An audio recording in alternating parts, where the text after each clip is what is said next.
हम्म।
हो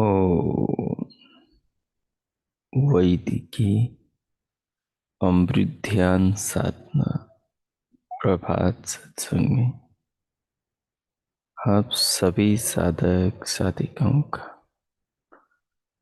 उपासक उपासिकाओं का हार्दिक स्वागत है। आइए पूर्व की भांति आज के ब्रह्म मुहूर्त में, आज की ब्रह्म वेला में भी हम उन महान प्रभु पार ब्रह्म परमेश्वर सच्चिदानंद स्वरूप भगवान के महान गुणों का, उनकी महान कृपाओं का, उनसे प्रतिपल मिल रहे जीवन का ध्यान करते हुए, ध्यान में चिंतन करते हुए अपने अंतःकरण को, हृदय को पावन करें। प्रभु की इस पावनी भक्ति के संस्कारों से अपने चित्त को संस्कारित करें। उसके लिए जिस किसी आसन पर, आलती पालथी पर आप बैठे हैं, उसे सुव्यवस्थित कर लें।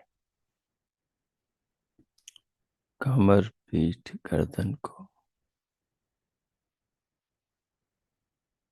सीधा सहज रखें। दोनों हथेलियों को गोद में रख लें। नेत्रों को बंद, पलकों को सहज कर लें। सिर से पांव तक पूरे शरीर को अनुभव करें। पूरी देह को अनुभव करें। अंग प्रत्यंगों को शिथिल छोड़ दें, ढीला कर दें। उनकी सभी मांसपेशियों को ढीला छोड़ दें।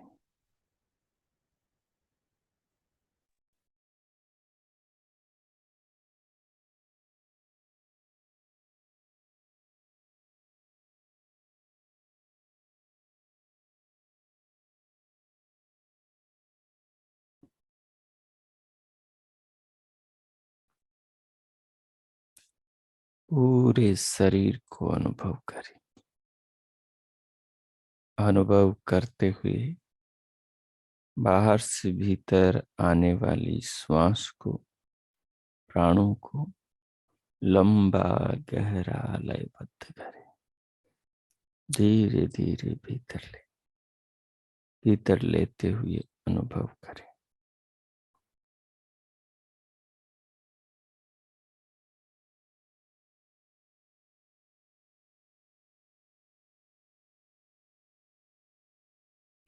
अनुभव के साथ भीतर लें।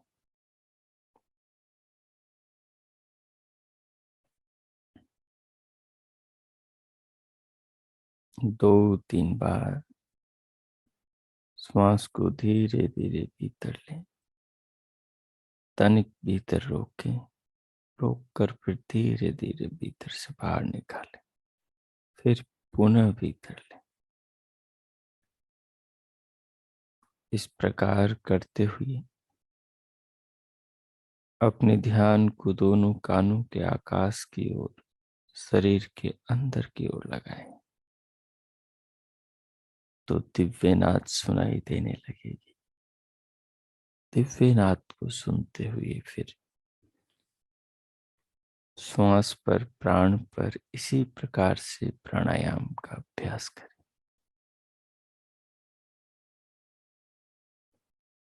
जब दिव्य नाद को सुनते हुए श्वास को धीरे धीरे लेते हुए अनुभव करें, फिर उसी के साथ साथ सिर से पांव तक पूरे शरीर को अनुभव करें। पूरे शरीर को अनुभव करते हुए भृकुटी में और ब्रह्मरंध्र में अंतर चक्षु खोले, भीतर से झांके, दिव्य प्रकाश देखे।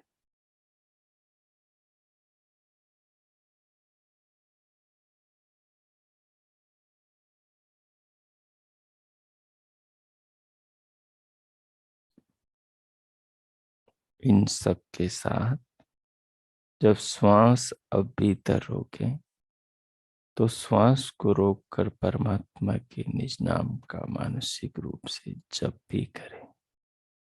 जप करते हुए इन सब को अनुभव करें। अनुभूति के साथ में स्वयं को भी अनुभव करें कि आप इन सब का अनुभव कर रहे हैं। कीजिए। 5 मिनट में मौन होता हूं। भगवान के नाम का मानस जप करें, दिव्य नाद को सुने, दिव्य प्रकाश को देखें। प्रभु की कृपा इस जीवन को और इस शरीर को अनुभव करें।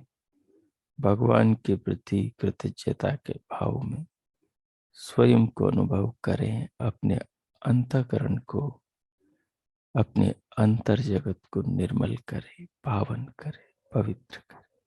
ओम। कीजिए।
हो।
हो। इस प्रकार प्रभु नाम का मानस स्मरण करते हुए भगवान के जप के द्वारा अपने अंतःकरण को, चित्त को निर्मल करते हुए प्रभु प्रेम, प्रभु कृपा स्वरूप जीवन को अनुभव करते हुए, दिव्य नाद सुनते हुए, दिव्य प्रकाश देखते हुए, स्वयं को आत्म रूप में अनुभव करते हुए अब भीतर से बाहर स्क्रीन पर लाएं।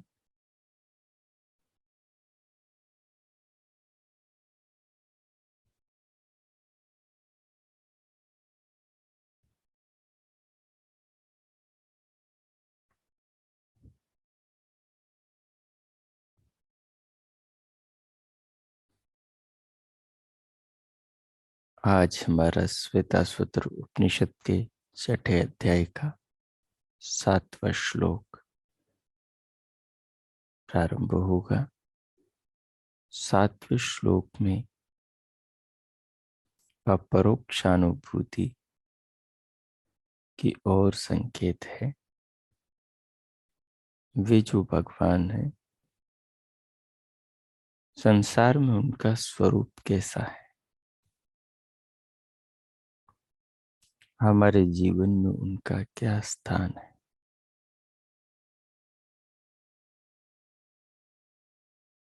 हमारे साथ में उनका क्या संबंध है।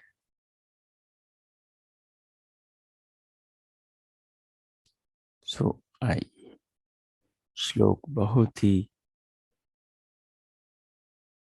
प्यारा है। श्लोक के अर्थ भी बहुत ही सुमधुर है और बहुत सरल समझ में आने जैसा है। इस प्रकार श्लोक को समझना चाहिए और इसको भगवान की स्तुति के रूप में गान भी करना चाहिए।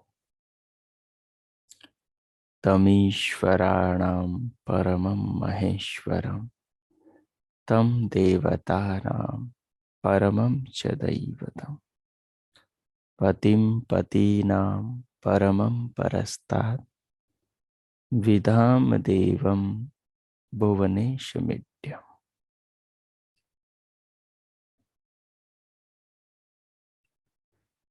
तमीश्वराणां परमं महेश्वरं तं देवतानां परमं च दैवतम् पतिं पतीनां परमं परस्तात् विदाम देवम भुवनेशमीड्यम्। बहुत ही सरल अर्थ है इसका। देखिए, हम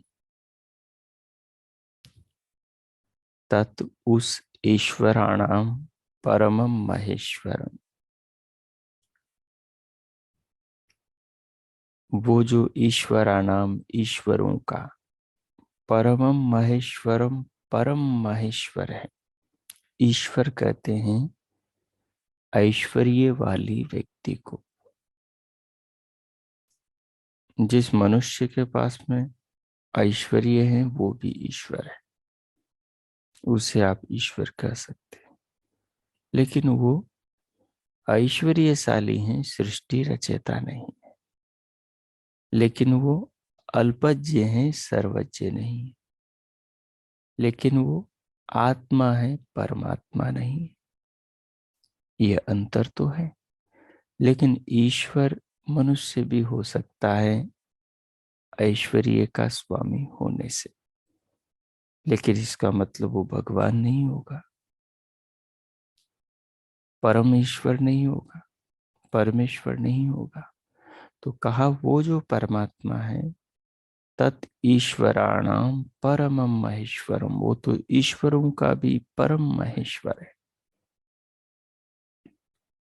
शब्दों पर ध्यान दीजिए। स्वामियों के भी सर्वोपरि स्वामी, ईश्वरों का भी सर्वोपरि ईश्वर, महान ईश्वर। महेश्वर शब्द का अर्थ होगा महान ईश्वर। ईश्वराणाम ईश्वरों का भी परमम महान ईश्वर, और और तम उस देवता नाम परमम च दैवतम, देवों के भी परम देव को। परमात्मा का एक नाम देव है, क्योंकि वो सबको सदैव देते रहते हैं। हम मनुष्यों को जीवन देते हैं, शरीर देते हैं, हर दिन नया दिन दे रहे हैं, जीवन दे रहे हैं, हर पल नई श्वास दे रहे हैं। सारे संसार को धारण करके हमारा कल्याण कर रहे हैं। हमारे लिए नाना पदार्थों का निर्माण करते, और औषधियां, वनस्पतियां, खाद्य पेय पदार्थ और अन्य चीजें। इस दृष्टि से वे परमात्मा देवता है। परंतु और भी देव हैं संसार में। मनुष्य भी देता है एक दूसरे को, माता पिता बच्चों को देते हैं, बच्चे माता पिता की सेवा करते हैं, कुछ देते हैं। तो देने वाला गुरु विद्यार्थी को देता है, राजा प्रजा को देता है। तो ये सब देने वाले देवता है। वायु जीवन देती है, सूर्य प्रकाश देता है, चंद्रमा शीतलता देता है, जल जीवन देता है। तो ये देवता है। लेकिन परमात्मा परम देव है। वो इन देवों का भी देव है, इन देवों को भी देवता बनाने वाला है। अगर वो न हो तो फिर पृथ्वी देवता नहीं हो सकती, ये फिर हम सबको धारण नहीं कर सकती। अगर वो परम देव न हो तो सूर्य देवता नहीं हो सकता, फिर अग्नि देवता नहीं हो सकती, फिर वायु देवता नहीं हो सकता, फिर पृथ्वी देवता नहीं हो सकती, फिर कोई ऋषि मुनि देवता नहीं हो सकता, फिर कोई राजा देवता नहीं हो सकता। क्योंकि मनुष्य देवता कुछ देने से, कुछ भले नेक काम करने से बनते। और सारे भले नेक कामों का जो ज्ञान है, उस ज्ञान का देने वाला, वेद ज्ञान का देने वाला परमात्मा है। जो भी कुछ किसी को देता है वो शक्ति से, सामर्थ्य से देता है, और उस शक्ति सामर्थ्य का देने वाला वो परमात्मा है। इस दृष्टि से वो देवताओं का भी देवता है। तो कहा तम उस देवता नाम परमम च दैवम, उस परम देव को, देवताओं के भी देव को, देवों के भी देव परम देव को, पति नाम परमम पति, पतियों के भी सबसे बड़े पति को, पति कहते हैं पालन करने वाले को, रक्षा करने वाले, जो पालन करें, जो रक्षा करें, उसको पति कहते हैं। एक प्रजापति है, वो प्रजापति राजा को कहते हैं। परिवार का जो स्वामी, मुखिया जो होता है, वो भी पति होता है पूरे परिवार का, यानी परिवार की रक्षा करता है, उसकी जरूरतों को पूरी करता है। एक पति पत्नी होते हैं, वो भी एक पति होता है। वो पत्नी की जरूरतों को, उसकी आवश्यकताओं को रक्षा करता है, पूरी करता है। धन है, वैभव है, अन्नादि है, वो पतियों का भी पति है। पतियों के पास जो सामर्थ्य है, उस सामर्थ्य को वही देने वाला है। तो परमात्मा सबका पति, सबका स्वामी है। वो सबका पति परमात्मा भुवन ईशम, वो इस भुवन का, भुवन कहते हैं विश्व को, भुवन कहते हैं ब्रह्मांड को, भुवन कहते हैं भवन को। जैसे हम भवन में रह रहे हैं, ऐसे हम ब्रह्मांड में रह रहे हैं। हमारा भवन ब्रह्मांड में है, धरती पर है। जैसे हम मकान में रह रहे हैं, वैसे हम धरती पर रह रहे हैं। तो पूरी धरती ही एक भुवन है। धरती के ऊपर भी लोग रहते हैं, प्राणी रहते हैं, धरती के नीचे भी रहते हैं, धरती के सब ओर बसे हुए हैं, और धरती के भीतर भी प्राणी रहते हैं। जिस धरती के भीतर बहुत सारी चीजें निरंतर बन रही हैं, जो धरती के ऊपर की परत पे रहते हैं उनके लिए। तो धरती के भीतर भी प्राणी रहते हैं, जो प्राणी सूक्ष्म कृमि कीट पतंग आदि होते हैं। तो कह रहे भुवन ईशम। तो ये पृथ्वी रूपी जो भुवन है, सूर्य रूपी जो भुवन है, ये जो जल रूपी जो भुवन है, अग्नि रूपी जो भुवन है, ये सारे जो इस अंतरिक्ष में फैले देवता, लोकांतर, अन्य जो बुध बृहस्पति शुक्र शनि अरुण वरुण यम मंगल शनि इत्यादि जो भी ग्रह नक्षत्र, जो भी सौर परिवार के सदस्य, और जितने भी ये सौर परिवार और आकाश गंगाएं, ये सब भुवन है।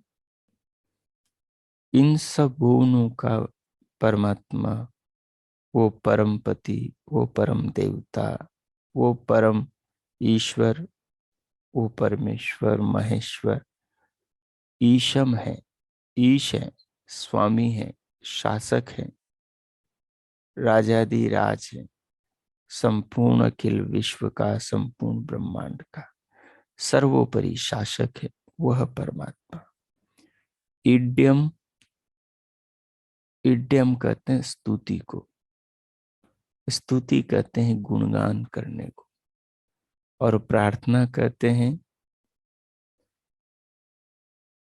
जैसे हम बनना चाहते हैं, उस अपनी इच्छा को, प्रार्थनीय इच्छा को प्रस्तुत करने को प्रार्थना कहते हैं। कि मैं ऐसा बनना चाहता हूँ, मैं ऐसा करना चाहता हूँ, मैं आपको सूचना दे रहा हूँ, इसमें मेरी आप मदद कीजिए, उसको प्रार्थना करते हैं। यानी पुरुषार्थ की सूचना का नाम प्रार्थना है। तो सबके स्तुति, प्रार्थना और उपासना, आराधना करने योग्य वो देव इड्यम देवम, स्तुति करने योग्य है। और वो कौन है? भुवन ईशम, ब्रह्मांड का स्वामी है। तो उस भगवान के जो गुण है, उस भगवान का जो स्वरूप है, कैसा स्वरूप? ईश्वराणाम ईश्वर, जो ईश्वरों का भी वो परम ईश्वर है, ये उसका एक स्वरूप है। दुनिया में जितना भी हम सबके पास ऐश्वर्य है, वो सारा ऐश्वर्य उस पिता का है, उस महेश्वर महान ईश्वर का है, उस देवताओं के परम देव परमात्मा का है, उस पतियों के परम पति परमेश्वर का है। वो ऐश्वर्य जो हमारे पास में, जिस पर हम फूले नहीं समाते, जिसके कारण हम अपने को बड़ा कहते, वो सारा ऐश्वर्य, वो शक्ति सामर्थ्य, वो बुद्धि योग्यता प्रतिभा, वो सब ऐश्वर्य, बुद्धि का हो, धन का हो, ताकत का हो, समझ का हो, सब ऐश्वर्य उस परमात्मा का दिया हुआ, उसकी व्यवस्था, उसके नियमों से बना हुआ है।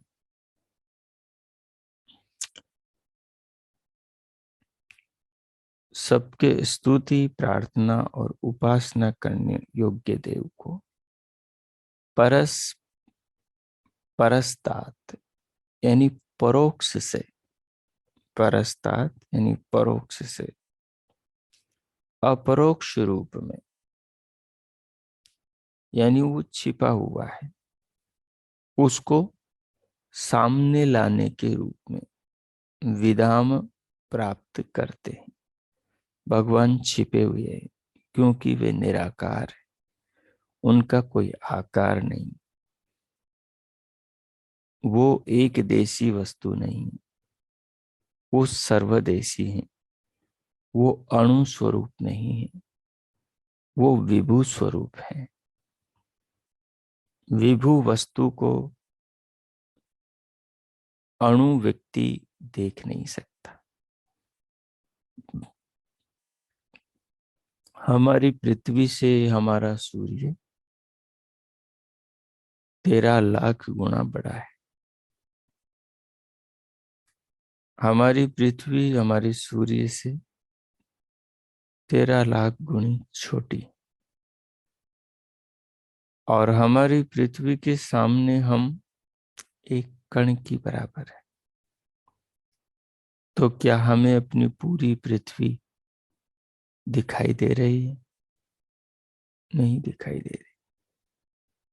सूर्य दिखाई दे रहा है, दिखाई दे रहा है, लेकिन हमारी पृथ्वी से, जो पृथ्वी हमें दिखाई नहीं दे रही, उससे सूर्य 13 लाख गुना बड़ा है। वो दिखाई दे रहा है। क्यों दिखाई दे रहा है? क्योंकि सूर्य हमसे बहुत दूर है, दूर है हमसे, इसलिए दिखाई दे रहा है। और दिखाई देने वाला है इसलिए दिखाई दे रहा है क्योंकि सूर्य जड़ है, तेज तत्व को धारण किए हुए हैं, इस कारण से दिखाई दे रहा है। पर परमात्मा तो सूर्य से बड़ा है, ऐसे हजारों लाखों करोड़ों सूर्य उसमें समाये। एक सौर परिवार का सूर्य पिता है, और ऐसे करोड़ों सौर परिवार एक आकाश गंगा में, और ऐसी करोड़ों आकाश गंगाएं अंतरिक्ष में। सूर्य एक देशी है इसलिए दिखाई दे रहा है। यदि सर्वत्र सूर्य हो तो फिर हम सूर्य को नहीं देख सकते, भौतिक होगा तब भी नहीं देख सकते, निराकार तो दिखता ही नहीं। पृथ्वी भौतिक है लेकिन सर्वत्र नहीं है। हमारे ऊपर पृथ्वी नहीं, हमारे नीचे पृथ्वी है, लेकिन नीचे इतनी बड़ी है कि उसके हम और छोर को नहीं देख सकते, क्योंकि पृथ्वी के सामने हम तो एक कण की बराबर है। तो कण मण को नहीं देख सकता। जैसे एक पेट में पड़ा जन्म लिया ये कीड़ा, जिसके पेट में जन्मा उस आदमी को नहीं देख सकता, शरीर में सिर पर पड़ी एक जूं जिसके शरीर में पैदा हुई उसको नहीं देख सकती। एक नगर में पैदा हुआ एक मच्छर उस नगर को नहीं देख सकता, पूरे नगर को। गाय के शरीर में पैदा हुआ एक कीटाणु उस पूरी गाय को नहीं अनुभव कर सकता, क्योंकि वो उसके एक देश में उस गाय से बहुत छोटा है, उस आदमी से बहुत छोटा, उस बच्चे से बहुत छोटा है, वो उसके पेट में कीड़ा पड़ा है। तो हम बहुत छोटे हैं इन पदार्थों से, सूर्य से, पृथ्वी से, हम इन्हें भी नहीं देख सकते। और परमात्मा वो तो सारे लोकांतरों को धारण किए हुए है, उसको हम कैसे देखें? और वो दिखाई देने वाला नहीं है। दिखाई हमारे शरीर देते हैं, क्योंकि शरीर जड़ है और छोटे हैं, इसलिए हमें दिखाई देते हैं, क्योंकि हमारे शरीर लगभग बराबर के।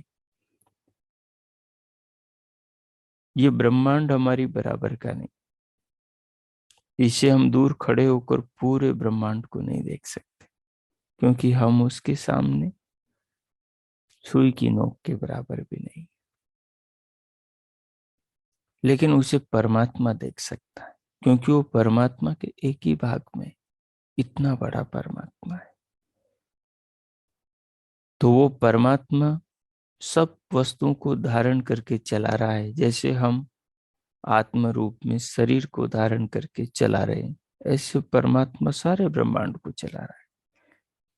हम इसको भी नहीं देख सकते, हम इसकी बुद्धि से, कल्पना बुद्धि से इसका ज्ञान कर सकते हैं। लेकिन परमात्मा के चेतन स्वरूप को हम जान सकते हैं, जैसे हमारी अपनी आत्मा के चेतन स्वरूप को हम जान सकते हैं, वैसे परमात्मा के चेतन स्वरूप को हम अनुभव कर सकते हैं। दूसरा, जैसे हम मनुष्यों को उपकार करते हुए जानते हैं, अनुभव करते हैं, वैसे परमात्मा को हम उपकार करते हुए सृष्टि में अपने ऊपर देख सकते हैं, जान सकते हैं, अनुभव कर सकते हैं विवेक पूर्वक। तो कह रहे हैं कि परमात्मा के ज्ञान विज्ञान में जो साधक साधिका उतर जाते हैं, वो उसको परोक्ष से अपरोक्ष से प्रत्यक्ष कर लेते हैं, छिपे हुए से उसको जीवन में अनुभव करते हैं। उसको सामने ले आते हैं चिंतन के द्वारा। वो दिख तो नहीं रहा, लेकिन चर्म चक्षु से नहीं देख रहा, ज्ञान चक्षु से उसे देख लेते हैं। वो समझ में तो नहीं आ रहा, लेकिन शास्त्रों के द्वारा समाधि लगाकर, शास्त्रों के द्वारा चिंतन करके उसको समझ लेते हैं। इस प्रकार से उस अदृश्य को योगी जन साधना के द्वारा विवेक की आंख से देख लेते और अपना जीवन सफल कर लेते। तो इस प्रकार से उस परमात्मा का हम चिंतन करें, उसको अपने जीवन में अनुभव करें। वे सर्वत्र विराजमान हैं, हम सबके भीतर बाहर, उनका हम अनुभव करें। इस प्रकार इस श्लोक का आप मनन करें, इसके भाव को आत्मसात करें। मैं मौन होता हूँ, 2-3 मिनट तक इसके भाव को समझें, आत्मसात करें, इसके अर्थ को, परमात्मा को जीवन में इन रूपों में अनुभव करें। परम ईश्वर महेश्वर के रूप में, परम पिता के रूप में, परम पति प्रजापति के रूप में, भुवन ब्रह्मांड के स्वामी के रूप में उस भगवान की आत्मा से स्वयं से स्तुति करें, जीवन में अनुभव करें, उसको अदृश्य को विवेक के चक्षु से देखने का प्रयास करें। मैं मौन होता हूँ, भगवान का धन्यवाद करें और श्लोक के भाव को आत्मसात करें। कीजिए। ओम।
हो हो। इस प्रकार उन महान प्रभु परमेश्वर के महान उपकारों को जीवन में अनुभव करते हुए उनका धन्यवाद करते हुए और इस श्लोक के ज्ञान तत्व को भाव को आत्मसात करते हुए अब हम शांति पाठ करेंगे। ओम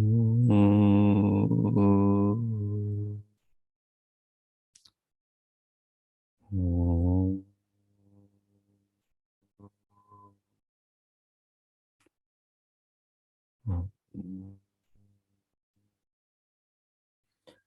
शांति शांति शांति। ओम।